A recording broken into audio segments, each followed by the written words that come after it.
Okey, Assalamualaikum warahmatullahi wabarakatuh. Saya Profesor Dr. Nur Hashimah Jalaluddin daripada Program Linguistik Fakulti Sains Sosial dan Kemanusiaan UKM Bani. Hari ini saya nak bercerita tentang akal budi Melayu. Orang pandai menyebut akal budi Melayu, tapi kita kena tahu apa di sebalik akal budi Melayu, apa definisi yang betul supaya kita dapat pemahaman yang jelas tentang akal budi Melayu. Kemudian saya akan berikan beberapa contoh untuk menunjukkan bagaimana kita dapat memahami apa itu akal budi.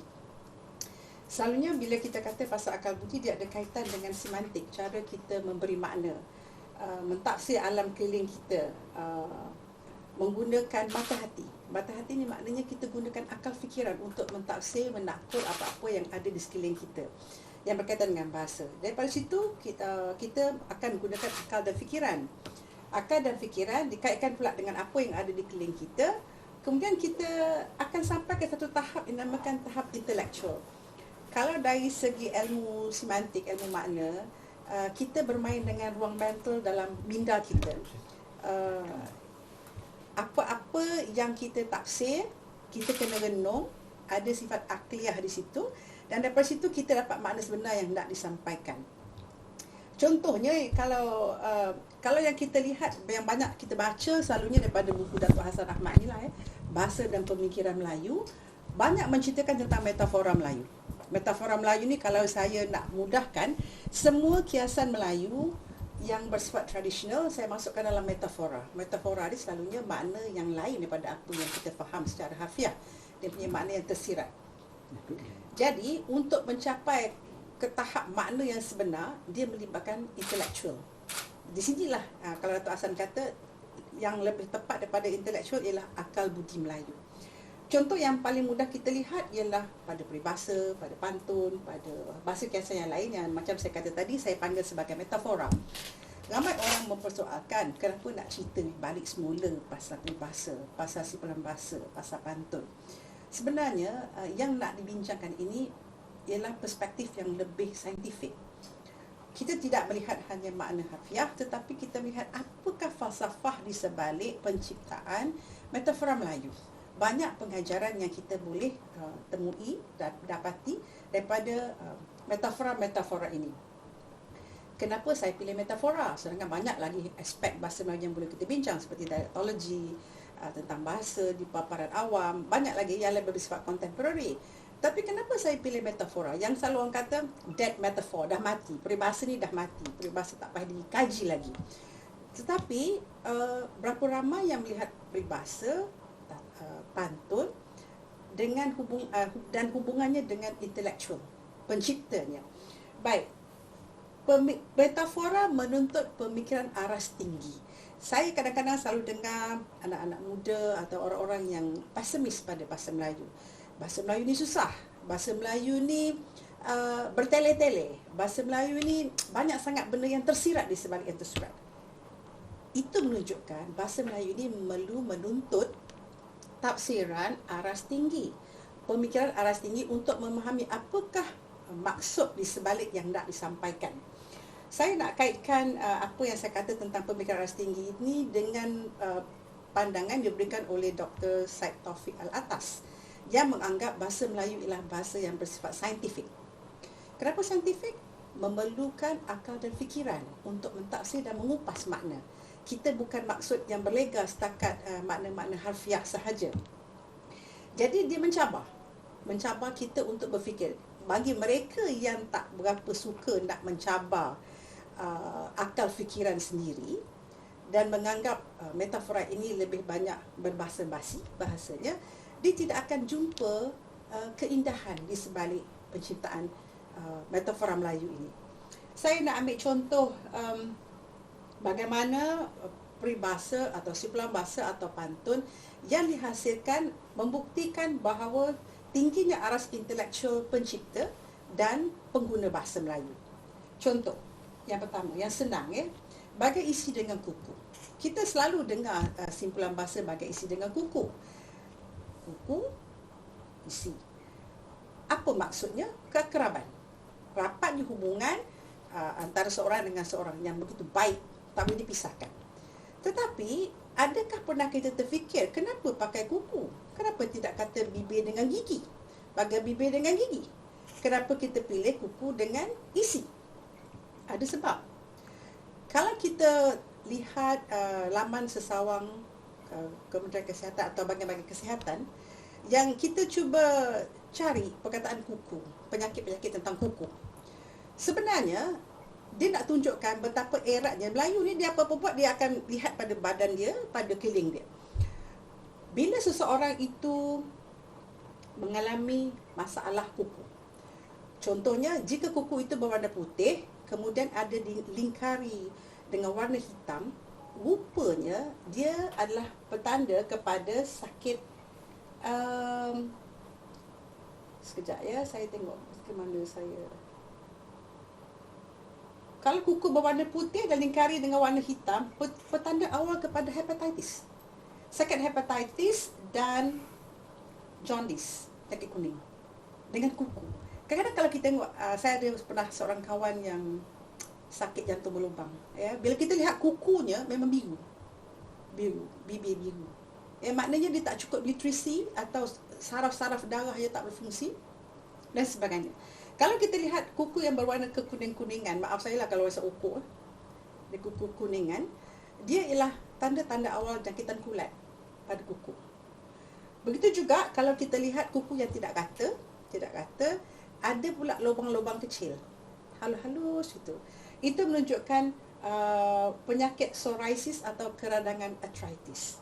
Ini saya ambil daripada laman sesawang Tanyalah Doktor tentang perubatan. Jadi maknanya apa nak cakap di sini? Orang Melayu pandai aja nak mencari analogi yang paling rapat. Nak tengok kesihatan kita, tengok kuku.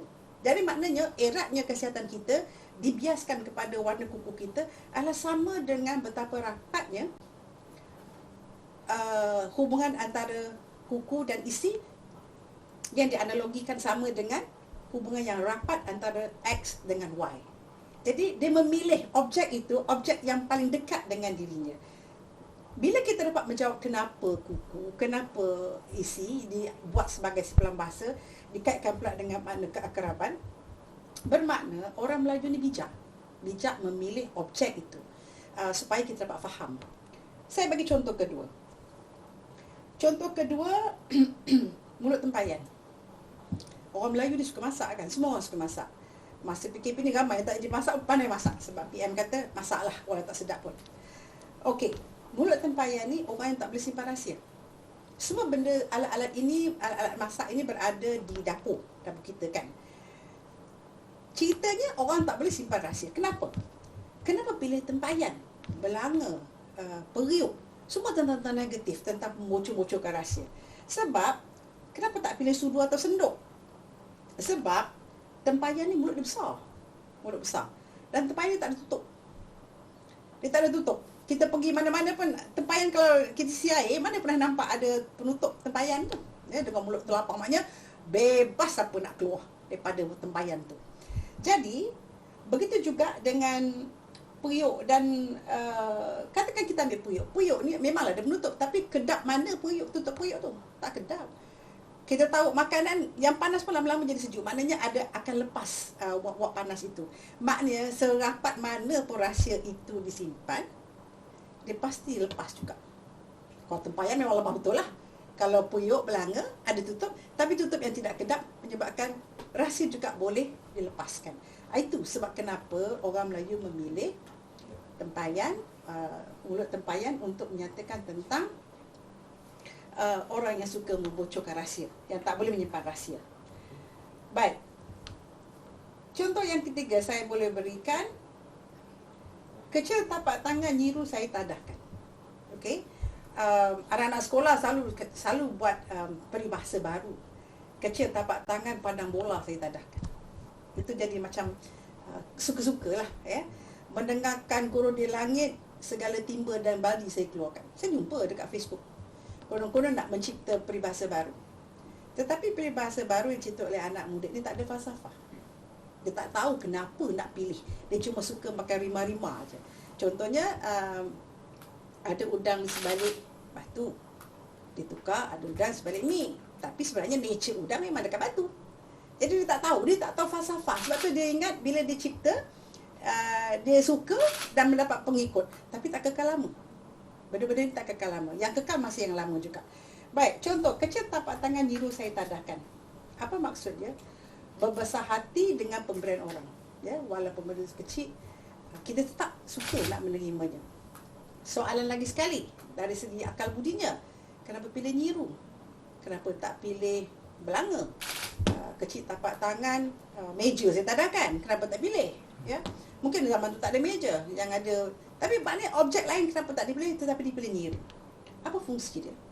Kita kena fikir. Sebab itu saya kata, peribahasa ni, kalau orang tak nak kaji, dia kata menyusahkan. Tetapi kalau kita kaji, kita dapat banyak ilmu di sebalik itu yang kita boleh kait-kaitkan dengan kehidupan kita. Soalannya, kenapa pakai nyiru? Budak sekarang tak kena nyiru lah, sebab dia tak pergi menanam padi. Sebab padi pun pakai mesin. Tapi yang dulu kita pakai, nyiru fungsi dia untuk menampi. Ya? Rumah saya mesti ada benda macam tu. Walaupun anak kita ni moden-moden, dia tengok saya pun keluarkan nyiru untuk tapis kacang dengan kulit. Nak raya kan? Saya pun tampi. Apa tu? Teruklah cerita buruk sendiri anak-anak orang bahasa kan. Saya kata inilah cara kita nak menampi kulit dengan kacang. Baik, nyiru fungsinya untuk menampi. Yang ditampi tu apa? Beras dengan sekam. Lepas kita tumbuk, anak sekarang ni tak ada pengalaman. Kita zaman dulu memang suka pergi ke bendang-bendang ni. Setelah ditumbuk dengan alu dan antan, kita ambil, kita tampi. Kita tampi, yang jadi beras kita ambil, jadi sekam kita buang. Tapi sekam itu tidak dibuang begitu. Sekam itu jadikan bahan bakar. Contohnya labu sayung. Sekam itu digunakan untuk membakar labu sayung. Zaman dulu tak ada ubat nyamuk. Jadi selain daripada membakar labu sayung, dia boleh digunakan untuk menghalau serangga atau nyamuk. Okey, asap itu dia tak choking, dia tidak kita asap sekam ni taklah sampai menjadikan kita sakit. Kalau dah banyak sangat, barulah ada yang rasa gatal-gatal tu. Kemudian, selain daripada tu, boleh juga menyalai ikan-ikan yang ditangkap. Jadi dulu tak ada peti sejuk. Jadi banyak fungsinya. Jadi kenapa perlu diasingkan sekam dengan padi? Menggunakan nyiru. Sebab sekam ni apa fungsi, apa ciri sekam yang tajam, liat, tak boleh makan. Okey? Jadi ibaratnya bila orang bagi kita sesuatu, pada orang yang menjadi ketua, pada orang yang menerima apa-apa, dinasihatkan fikir dulu, adakah benda yang diberi itu mengandungi unsur miang, unsur tajam, unsur liat, unsur yang boleh memudaratkan kita. Jadi maknanya peribahasa kita ni bukan satu, dia berkait-kait. Sebab lepas tu kita ada sekam dengan padi pula, berkait dengan sekam tadi. Jadi maknanya peribahasa yang mengatakan kecil tapak tangan nyiru saya tadahkan, sebenarnya ingin mengajar kita memahami apakah fungsi nyiru itu. Fungsi dia memisahkan beras daripada sekam. Kenapa nak dipisahkan? Sebab sekam itu mempunyai ciri-ciri yang tidak boleh dimakan. Tajam, macam saya kata tadi lah, miang, liat, membahaya dan memudaratkan. Sama juga dengan penerimaan kita pada pemberian orang. Dinasihatkan supaya berhati-hati. Sekarang lagilah, macam-macam ada. Mungkin orang tu ikhlas, tapi mungkin orang tu tidak ikhlas. Dalam pekerjaan, kenapa diberi kita hadiah? Dalam hubungan persahabatan. Jadi, nasihat orang tua ialah tampi dulu. Tampi. Macam juga kita dengar cerita-cerita dengan banyak media sosial, dengan banyaknya sekarang apa saja macam-macam cerita dekat media sosial tentang pergolakan politik, tentang kena tampi, kena tapis, kena tapis baru kita boleh faham. Apa saja kalau dalam kumpulan WhatsApp tu, semua orang akan majukan macam-macam maklumat. Kadang-kadang maklumat itu tak betul. Jadi tujuan kita ialah macam kita kata di tampi. Gunakan nyiru untuk tampi dan gunakan akal untuk menilai sama ada betul ataupun tidak. Banyak yang saya kaji tentang peribahasa. Yang satu ni pernah orang lain bercakap bagi pihak saya dan tak pernah merujuk kepada saya tentang kenapa menanam tebu tepi bibir. Ya, macam mana nak tanam tebu dekat bibir? Tak masuk akal kan? Tetapi kenapa? Jadi kita kena fikir kenapa tanam tebu dekat bibir? Kenapa tak tanam dekat telinga? Soalannya sekarang. Okey. Apa ciri bibir? Bibir ialah alat artikulasi. Kita bercakap guna bibir. Mesti guna bibir. Okey. Apa pula fungsi tebu? Kita tak boleh tengok tebu secara harfiah. Apa rasa air tebu? Manis. Semua orang cari air tebu kalau bulan puasa.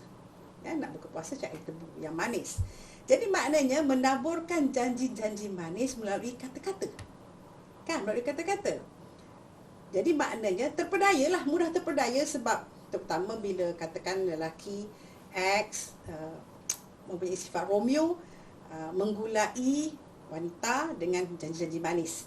Akhirnya tak dapat apa yang dijanjikan itu. Soalan seterusnya, kenapa pilih tebu? Kenapa tak pilih katakan peria? Pahit sifatnya. Kenapa tebu? Tebu lagi sekali dia macam sekam. Tebu ni kalau kita dapat tengok dia punya daun kasap, berduri, nyam. Kulit dia liat. Kita tak makan tebu macam gajah. Kita makan dulu-dulu kita akan kupas tebu tu, kita seliat dengan kita punya gigi. Bila kita dah kunyah-kunyah tebu tu, kita tak telan hampasnya sebab tajam, sebab memudaratkan diri kita, dan kita juga harus membuang ruas.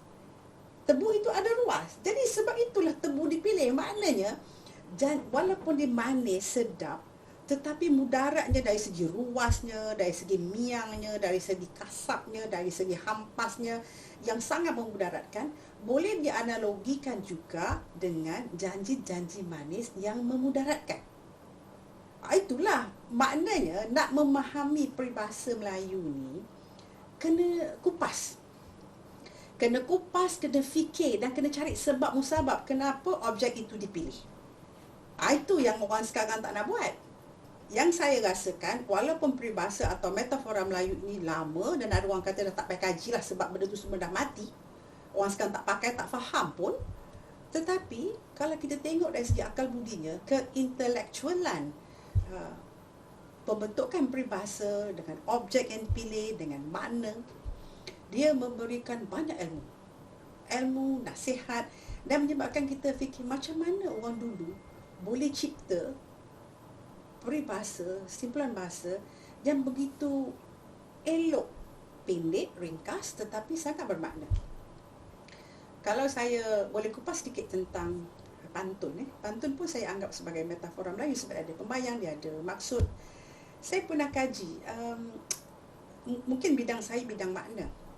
Saya pernah kaji tentang ulam-ulaman yang dijadikan objek dalam pantun. Apa yang berlaku?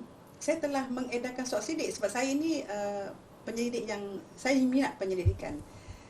Saya pun edarkan. Saya suruh responden saya daripada satu Malaysia ini, walaupun tak ramai, dalam 280 orang, memilih keutamaan ulam yang dimakan yang menjadi pilihan.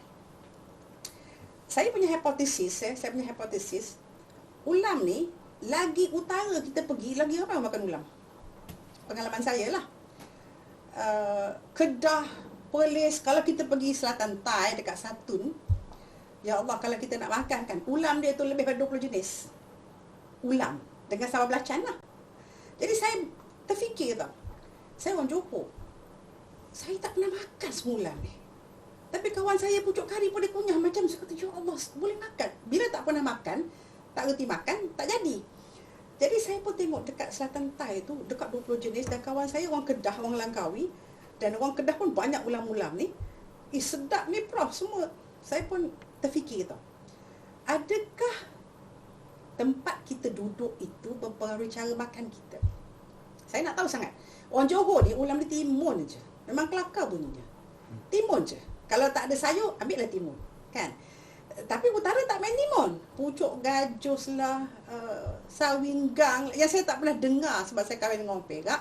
Dan keluarga mak mentua saya memang ulam makanannya. Sebab tu dia sihat sampai umur 80, dia tak ada penyakit. Dia meninggal pun sebab sepsis, dia tak ada penyakit macam kita orang moden sekarang. Jadi mula-mula saya tak berapa gemar, lama-lama saya menyelami kenapa ulam-ulam ni dapat dilihat kesihatan, tahap kesihatan ibu mertua saya sangat bagus. Dia mesti nak ulam, tak ada benda lain. Saya buat soal sidik. Ternyata betul hipotesis saya. Lebih ke utara kita pergi lagi banyak bangsa ulam yang kita dapat. Berbanding dengan Johor lah, memang malu lah. Kita tahu timur je. Paling-paling pegaga. Itu pun dalam pantang mak saya bagi saya makan. Daun kesum masuk dalam makanan. Tak makan macam tu. Jadi kan, itu satu. Melihat topografi. Mungkin di Johor tanahnya berasid. Ya, getah, kelapa sawit. Jadi tak sesuai untuk ulam-ulaman. Tetapi di utara bendang, tanah pamah, mungkin lebih sesuai dengan makan dengan ikan sepat dekat bendang tu, maka dipetik-petik aja daun-daun pokok yang boleh dimakan, yang sangat berkhasiat sebenarnya. Tapi saya berlangkah satu lagi tahap. Saya tengok pula objek dan akal budi. Kenapa selasih dipilih sebagai objek dalam pantun? Banyak selasih. Selasih, pegaga, petai yang saya jumpa. Selasih, pegaga, petai, ada berapa lagi yang saya jumpa dalam pantun yang membawa makna yang sangat, saya sangat kagum lah. Semua pantun berkaitan dengan petai, dia berkaitan dengan orang berilmu. Bukalah pantun, tengok petai. Petai ni dia kata kalau makan petai mesti ada kaitan dengan orang yang jadi perantara, orang yang jadi jurubicara. So saya kata, kenapa petai ni dikaitkan dengan orang berilmu, dikaitkan dengan orang yang boleh menjadi orang tengah, yang boleh bercakap. Saya kaitkan macam gini ya. Ini semantik. Semantik ni lateral, maknanya saya boleh tafsir ikut teori yang saya buat. Orang lain mungkin tak sependapat dengan saya, itu terpulang, masing-masing tafsir. Bila kita makan petai, kita ada bau kan? Kita mengeluarkan bau pada mulut kita, bau petai. Bila air pun kadang-kadang berbau kalau salah cara pakai. Jadi, orang berilmu ni, dia ada bau. Bau yang dia masukkan sini ialah orang berilmu kalau cakap, dia ada benda dia cakap. Dia tak cakap kosong. Okey? Kita dengar pun kita kata, ini orang berilmu. Sama juga dengan kita kata, orang makan petai. Sebab apa? Ada bau. Jadi bau pada petai tu saya analogikan dengan bau pada orang yang bercakap. Orang berilmu ni dia bercakap, dia ada kita boleh kesan lah, ya. Dia ni bukan seorang orang. Dia bercakap ada benda yang disampaikan. Bukan cakap kosong. Jadi sama juga kita mengesan bau orang makan petai dengan bau pada ilmu yang disampaikan oleh orang yang berilmu. Selasih. Semua pantun selasih kasih sayang. Semua pantun selasih tentang kasih sayang. Sebenarnya saya ada beberapa lagi objek-objek yang menarik dalam pantun, dalam peribahasa. Salah satu yang saya kaji yang mendalam betul ialah tentang gastronomi Melayu, pemakanan Melayu. Labu tu dengan sifat sombong, cili, halia, ketumbar tu dengan sifat panas, daging panas, memberikan kesan yang sangat bahaya yang boleh jadi cancerous. Sebab tu dalam Al-Quran kata jangan banyak makan daging merah, nanti dia akan menyebabkan kanser. Semua peribahasa Melayu itu bila kita lihat, kita kaitkan dengan ilmu lain yang saya panggil sebagai ilmu multidisiplin, terutama perubatan, masuk. Masuk. Maknanya bukan di Malaysia saja, malah di jurnal-jurnal perubatan antarabangsa mengatakan orang yang terlampau banyak memakan daging merah akan menyebabkan cancerous. Kanser dalam konteks peribahasa itu ialah semua makna dalam peribahasa Melayu berkaitan daging adalah tentang hipokrisi, hipokrit, talam dua muka, nyanyi orang, zalim. Ini ialah ciri-ciri kanser dalam masyarakat. Dia sama kanser sebagai fizikal tu makan daging merah. Makna secara abstrak tu menyebabkan kanser kepada masyarakat. Habis kalau dah tikam belakang, hipokrit, bohong, nyaya, zalim, ini kan ciri-ciri yang tidak baik yang boleh merosakkan sistem masyarakat. Jadi macam gitu cara peribahasa, objek, makna dibuat dalam peribahasa Melayu. Yang saya katakan memang saya dapat kaitkan dengan keintelektualan atau arwah Datuk Hassan, Allahyarham Datuk Hassan kata akal budi Melayu. Jadi setakat ni dulu saya banyak nak cakap pasal peribahasa. InsyaAllah akan datang kita boleh bertemu lagi dan kita akan bincang tentang aspek lain pula. Dan itu saya ucapkan Assalamualaikum warahmatullahi wabarakatuh.